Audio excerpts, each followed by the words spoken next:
Hello, this is Autumn Kaplan with the Digital Media Arts program.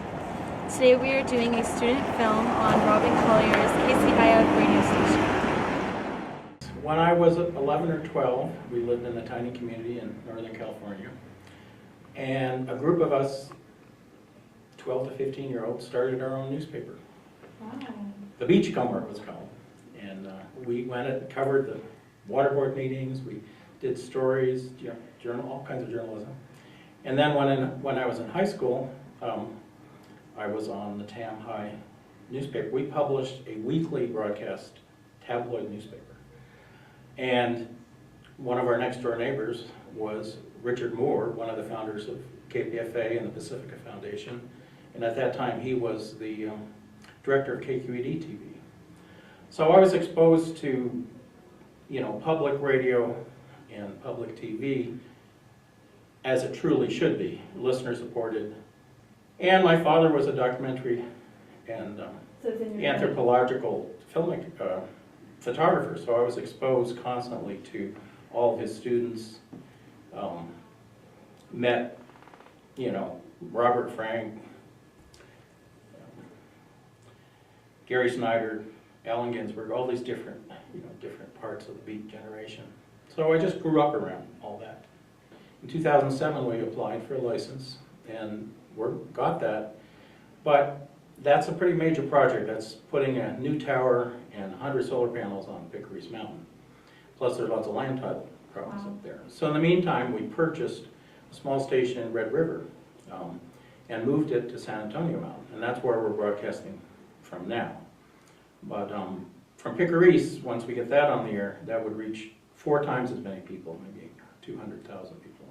Our goal is to bring together all the little communities that are scattered all over New Mexico, from Abiquiu to Mora to Hernandez to San Luis.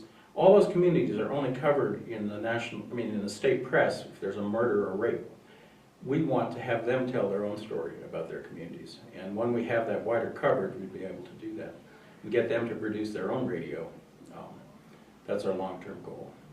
Well, it's funded by the listeners, and that's really an important aspect of the Pacifica model, is that rather than getting money from corporations like PBS and NPR does, and rather than getting it from the government, from the Corporation for Public Broadcasting, and in our case, we don't even solicit underwriting. So we get only money from our listeners and donors, which makes us totally independent. We can criticize some local government or business without worrying that they're going to cut our funding. It goes all the way from Crestone and Saguache up in the San Luis Valley, all the way to the north of Santa Fe. We have lots of little gaps where the signal gets blocked by terrain, because it's only, at this point, it's only 1 kilowatt. We should be at 2 kilowatts if the Forest Service will let us go to full power. But, we reach a lot of people. Right now, a lot of people can only get us in their cars because the stucco netting in their house can block our low power signal. When we get on Pickery's at 17 kilowatts, that'll go away. Well, anyone can come in and do an interview about what they're doing. We've covered in the last 2 years over 150 nonprofits that quite a few of them do regular programs every month, explaining in depth what they're doing.